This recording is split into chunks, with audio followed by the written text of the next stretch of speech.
At 6:30 p.m. on a Tuesday, Sarah sat at her desk, staring at a spreadsheet that had occupied her entire week. The office around her was emptying out, the soft click of keyboards fading into the low hum of the HVAC system.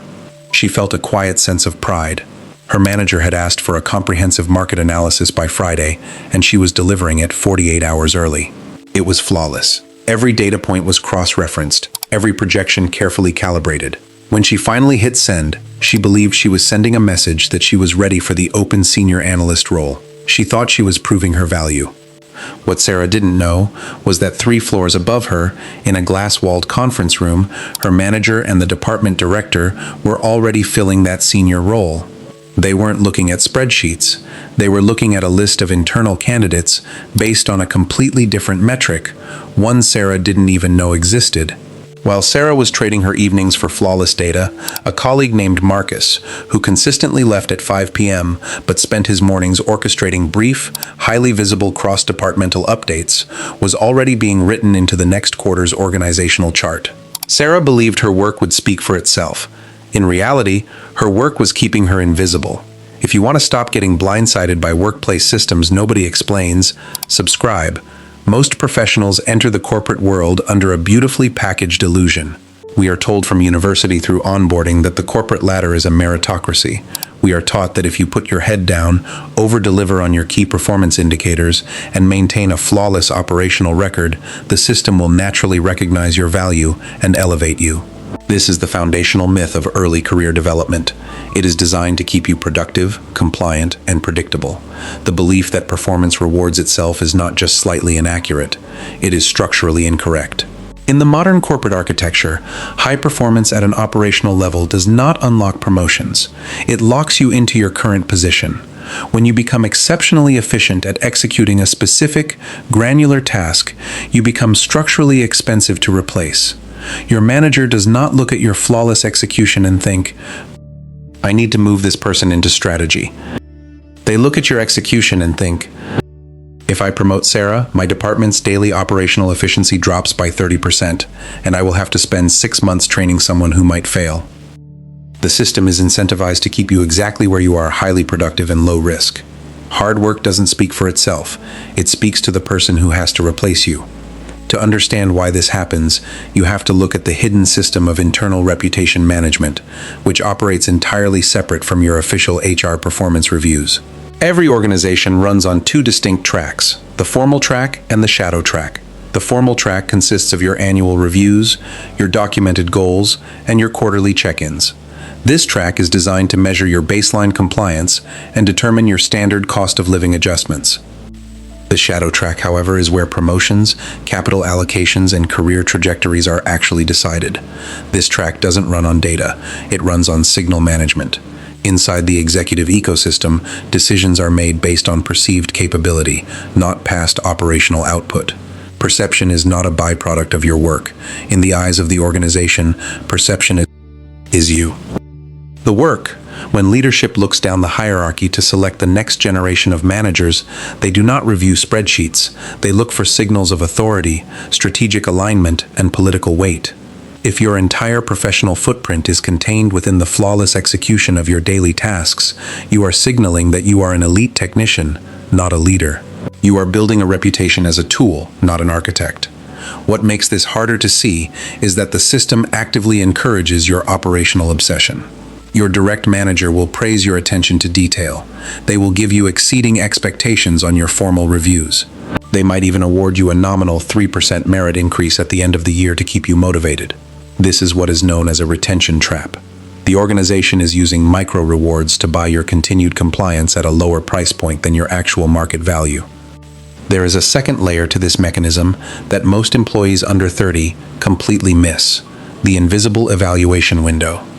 Inside every corporate life cycle, there is a narrow window, typically between your 2nd and 5th year in a role, where your long-term trajectory inside that company is permanently cast. During this window, senior leadership forms an unconscious consensus about your ceiling. They categorize you into one of 2 buckets: high potential talent or core execution talent. Once you are placed in the core execution bucket, changing that perception requires an almost impossible amount of structural energy. The tragedy is that most young professionals spend this critical window doing the exact opposite of what would place them in the high potential category. They take on more volume instead of more visibility. They volunteer to organize internal events, clean up broken databases, and fix operational errors that occur downstream. They believe they are proving their commitment. What they are actually doing is consuming their limited time with low-leverage tasks that carry zero strategic signal. They are proving they can manage the noise, which ensures they will never be invited to manage the signal. The invisible consequence of this mistake is a phenomenon called career calcification. It happens quietly. By the time you reach 30, you realize that while your technical skills have doubled, your internal leverage has stagnated. You watch peers who entered the company after you move into leadership positions, despite knowing less about the technical nuances of the business than you do. You become bitter, convincing yourself that they simply played politics or that their success is a fluke of favoritism. But it isn't favoritism, it is structural alignment. Those peers understood that the currency of the corporate upper echelons is not labor, it is leverage. They understood that an hour spent aligning themselves with a director's strategic priority yields 10 times the career capital of 10 hours spent perfecting a routine report. By focusing exclusively on the execution of your assigned duties, you quietly surrender your leverage. You become an asset that is highly depreciable. The longer you stay in a purely operational role delivering flawless results without strategic visibility, the more your market value inside the company detaches from your actual potential. You become a fixture of the infrastructure, essential to the daily function, but entirely irrelevant to the future state of the enterprise. We need to reframe how we view the relationship between talent, effort, and corporate progression. The corporate structure is not a machine designed to discover and polish hidden gems. It is a sorting mechanism designed to optimize stability and minimize disruption.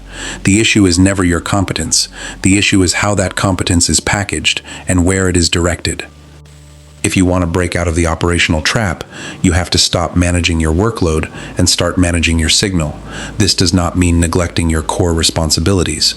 It means treating your core responsibilities as the bare minimum entry fee to sit at the table, rather than the main event. You must deliberately shift your energy from volume to visibility.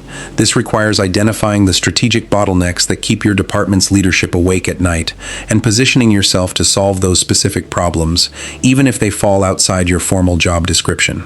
You must learn to speak the language of corporate leverage, metrics like revenue generation, risk mitigation, and structural efficiency, rather than the language of daily tasks.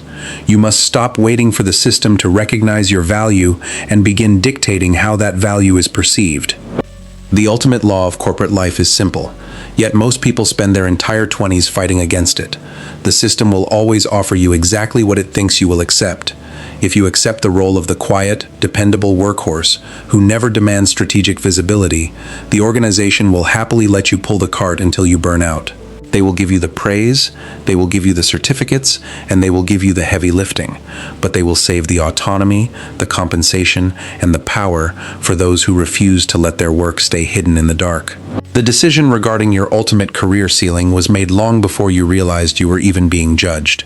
If you do not actively manage the signal you send to the hierarchy, the organization will default to a signal that serves its own convenience, not your ambition.